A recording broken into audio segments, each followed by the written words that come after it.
Chapter 19. Books Make the World Bigger. My second expedition into the mineshaft ended almost as quickly as it started. I must have been down there for only a few minutes before I found another one of those minecarts. You don't need to hear about the couple zombies on the way. Moan, chop, poof, you get it. What matters is what I found in the minecart's chest. And I don't mean the few pinches of redstone, or the loaf of bread that still tasted fresh after, 1,000 years? What sent me racing back up to the surface were the two collections of seeds. Neither looked anything like the standard bright green wheat seeds I'd gotten so used to. The first bunch were small and black, while the seeds in the other bunch were lighter and just a little bit bigger. In no time, I was back at my garden, digging out whole new rows and scraping off the first square with my hoe. No sooner had they both gone in, and I saw how different they'd be. Wheat, even carrots, both came up in multiple shoots. Not these. Both had just one thick, green seedling. It almost made me laugh to think that, a few months ago, I would have spent days just watching and waiting. Not now. Not with my stockpile of skeleton bone meal. I sprinkled 3 pinches on the first one, and watched the little sprout rise into a brownish-green, waist-high plant. It didn't have any leaves, or fruit, or anything that I could harvest, and so, since I had 2 more seeds in reserve, I tried harvesting the stem itself. Maybe this is a whole new kind of food, I thought. Something that just isn't a squarish version of what I found in my world. Or maybe it's something that I would recognize, but only after My musings ended when a couple punches completely obliterated the root. Bing, bang, boom, I said sarcastically, and began the process of replanting and refertilizing the next handful of seeds. This time, however, I waited patiently. I pasted a little, checked on the other garden crops, harvested some wheat and carrots, and then came back to the same stubborn little plant. Okay, fine, I told it. I'm gonna go repair my armor or something. And when I get back, maybe I'll bring Moo and see if you look good to her. As if to answer, the shrub or vine or whatever it was suddenly bent on its side, burdened with a giant, square, light and dark green striped fruit. Now that's a little more like it, I said, punching up the suspiciously familiar cube. As soon as it was in my hand, the fruit separated into 6 slices. Inside its thick, green crust was a crunchy, pink, instantly recognizable flesh. If you've never had watermelon before, you do not know what you're missing. I groaned between bites, psyched to have yet another addition to my growing banquet. How about you? I asked the other mystery vine between bites. What you got? What I got, at least for the moment, was nothing. Suit yourself, I told it. We'll talk when I get back. Before returning to the mineshaft, I replanted the other watermelon seeds. Leaving a long row of 4 vines and 1 row of the yet-to-be-identified stem, I headed back down with dreams of new discoveries. This time, however, my findings weren't completely positive. I was heading down the tunnel past the second looted minecart when 3 more arrows slammed into my hip. Again? I yelped, turning to confront another trio of skeletons. This time, instead of trying to ambush my attackers, I pulled back around the corner and sealed up the space between support beams with extra cobblestone. We're not done, I said, hatching a new plan. Since mining had become second nature, I thought about digging around to the other side, breaking out behind them, and using the element of surprise to snag another load of clacking fertilizer. It turned out to be a total surprise, but not for them. I didn't get very far before breaking through into a cobblestone chamber and coming face to fleshless face with another pair of skeletons. There was no time for well-rehearsed sword and shield combat. No time to do anything except rush right past my attackers and seal the room's proper entrance before the 3 buddies could arrive. Taking a few not-so-fun arrows in the back, I threw down some torches, then threw down with the cackling killers. Gathering up their remains, I gawked at the bizarre chamber I'd stumbled into. A strange little fire, encased in a strange little cage, burned in the center of the room. It threw no light or heat, and if I hadn't been so distracted by the storage chests behind it, I might have noticed a little object twirling within the flames. But I went to the chests first, and uttering an exultant score, I reached out to open them. "Ow!" I belted as an arrow struck me between the shoulder blades. Swinging as I spun, I caught a skeleton standing right behind me. "What the?" I began, wondering how one could have followed me through my tunnel. How else could have one gotten in, right? No sooner had I raised my shield and an arrow thocked off its surface, and then, to my happy astonishment, ricocheted into the skeleton's chest. "Ah, will you look at that," I said, realizing I had now a new combat tactic. If you've never tried a bonehead bounce, as I now call it, know that it takes a lot of skill. First, you've got to get real close. Second, you've got to aim your shield just right. But when you do, there's nothing more fun than watching a shooter shoot itself. I completely forgot how to wonder the poor sap had appeared in the room with me. Because that's exactly when it happened. It just appeared. I was still ping-ponging arrows back to the first shooter, and coming up with all kind of witty comments after each shot, I might add, when suddenly a second archer poofed right into existence next to it. And that's when things got serious. Bonehead bounces only work with one shooter, as I quickly and painfully learned. Taking arrows in the shoulder, chest, and leg, I lowered my shield long enough for Flash's diamond blade to claim 2 of its 3 victims. The battle's third and final kill was a spawner. That's what I called the caged fire, sitting in the middle of the room. I should have suspected that this weird little device was a monster factory. I should have noticed that the thing spinning in the flames was a miniature skeleton. "Idiot," I said aloud, trying not to beat up on myself. Don't dwell on your mistakes. Learn from them. Unfortunately, in this scenario, what I now learned made me feel even worse. I had a new threat to deal with. A curveball that totally demolished my ironclad theory of mobs only spawning in darkness. If there were more of these monstrous factories around, churning out skeletons and zombies and squads of silent, explosive creepers, it was enough to make me want to steal up the room, the mineshaft, and turn my back on this whole new underground realm. Right after I loot these 2 chests. At first, I found a gray, thin disc about the size of my hand. Too bad there's nothing to play it on, I thought, opening the second chest. A book! And not just any book. A manual. A technical instruction guide. Up until that moment, my self-education had crawled like a snail.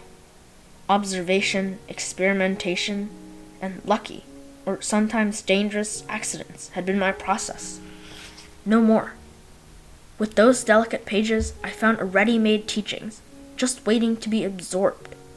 Opening the leather-bound volume felt like trying on a pair of wings, and reading its contents made my mind soar. Without questioning why the words were written in my language, or, for that matter, what my language actually was, I flew back to the surface, into my house, and into this new tome's teachings. "I found a book!" I shouted to my friends, stepping out onto the front porch of my house. I read aloud from the book of music, and taught my animal pals how to make both a jukebox to play the record I found and note blocks to compose original tunes. Okay, so maybe it wasn't the most useful information. The music didn't really deserve the name. I don't know what my tastes were back home, but this sterile, repetitive noise was about as pleasing as zombie flesh. And as far as constructing note blocks, well, guess I could have turned my old bunker into a studio. But why do that now, when there might be other books, with more useful knowledge, just waiting for me down there? That's why I made another beeline for the mineshaft, my steps giddy with the dreams of mental wealth. Given my first 3 forays, I think I expected to just trip over a library. That didn't happen, of course, but after exploring a few new tunnels, I turned a corner and let out a long, echoing, "Whoa." The shaft opened onto a cavern that made the first natural canyon seem like a ditch. It wasn't only vast, it was developed. Mine shafts led everywhere, with wooden bridges crisscrossing the open air. could hear the rush of several waterfalls and see the glimmer of a few distant torches, as well as the glow of a faraway lava pond. I could also see another light, which turned out to be a pair of thin purple eyes. The creature was tall, at least twice my height, and so black I almost missed it. It was down at the bottom of the canyon, above the bridge. Not the easiest shot to make, but with gravity on my side, I drew my bow, lined up my shot, then paused. Just because someone looks like you doesn't automatically make them a friend. Remembering that old lesson mirrored a new one. And just because someone doesn't look like you doesn't automatically make them an enemy. For all I knew, this place was the creature's home, and it might have more answers than all the books I might find. Risk and reward, I said, lowering my bow and starting down to the bottom of the chasm. Ironically, that's when I found another chest, a new book entitled Wildlife. I didn't read it right then, although I really wish I had. Shoving the volume into my pack, I crept to within a dozen blocks of the tall, dark stranger. I thought I was being safe, since I was far enough away to get off a few arrows before it reached me. I also thought, since it hadn't turned in my direction like a regular mob, that maybe it didn't see me as a threat. Never assume anything, but I did. "Hello," I called, hands resting on my bow. It didn't turn. I could see something in its long, thin arms.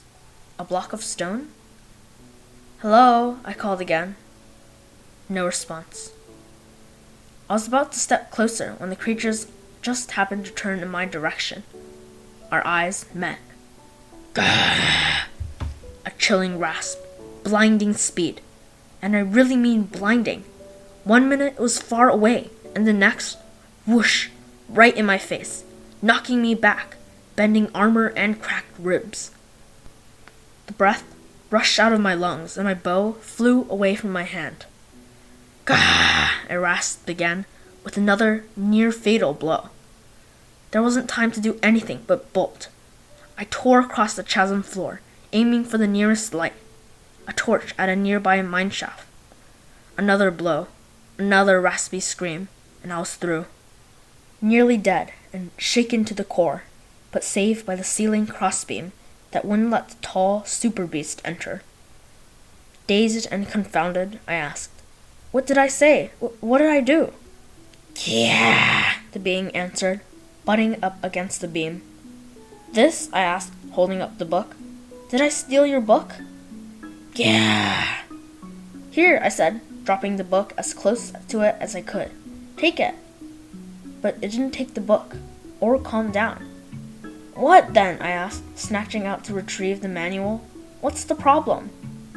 And as I backed away, I asked, "What are you?" "They're called Endermen," I told Moo when I made it back up to the surface, holding up the wildlife guide. "But it doesn't explain much," I continued, "except that they're neutral." "Moo," replied Moo, supping on grass while I snacked on a pumpkin pie. "Oh yeah, I found another book on the way back up, and this one was entitled Food. Turns out the mystery vine produced pumpkins, and the third book showed me what to do with them. I'm not supposed to look them in the eye," I continued between bites of sweet, pumpkin-y goodness. "That's apparently what set it off. Some kind of custom that I didn't follow, maybe? And what I thought was that running real fast was actually teleporting." Reading on, I said, "There's more here that I don't understand about endermites and ender pearls, whatever those are, and some really cryptic stuff about endermen building the world. Don't ask me, because I don't know, but it must have had something to do with the block of stone it was holding." Setting the book down, I mused. They couldn't have made the mineshaft for themselves because that one couldn't fit, and they couldn't have written this book because the book refers to them as they instead of us. But then why? There was that accursed word again. Why? "Doesn't matter," I said dismissively, avoiding my confusion and discomfort. "I know what I need to know. Don't look them in the eye, don't mess with them, and they won't mess with you. Moving on." Skipping to the more familiar chapters, I said, A lot of animals in this world. Then, catching myself, I added, or at least there used to be before this continent sank into the ocean. Bah, scoffed Cloud, failing to dent my denial. Yeah, it's sad, I said, reading on. All those ocelots and wolves I'll never see. The armor I found was for horses, by the way. And pigs. You know you used to be able to ride a pig in this world? Steering with a carrot on a fishing rod. Go figure. After reading another page, I said, you can catch fish in any body of water. I glanced at the nearby chickens and, ignoring the stab of regret in my chest, said, not that I'll never need to. I browsed the parts about mobs, breezing through all the usual suspects. Turns out the crabupines are actually called silverfish. Like that makes any sense. You can make wool from a bunch of collected spider webs, I said. Then to the sheep, added with a laugh. Not that I'll never need to. I assumed I'd already knew what there was to most mobs, and so when it came to cave spiders, I assumed they were just a smaller, less dangerous version of the big kind. Never assume anything. I know now, though I didn't at the time, that I was reading selectively. Any section that made me feel safer, smarter, or more powerful, I read. Anything that brought up scary questions, I ignored. I guess, looking back, I wasn't much different from so many other people in my world. The kind who wouldn't read some books, or cut out certain parts, or even burned them, because of how the words inside made them feel. I didn't want to admit how I felt reading about new lands and creatures that might very well exist beyond my narrow horizon. It brought me back the memory of pulling those old leather boots out of the ocean, and how I'd suddenly felt a whole lot smaller. That's why, for all my supposed celebration, I still couldn't ingest the true value of my discovery. Books make the world bigger.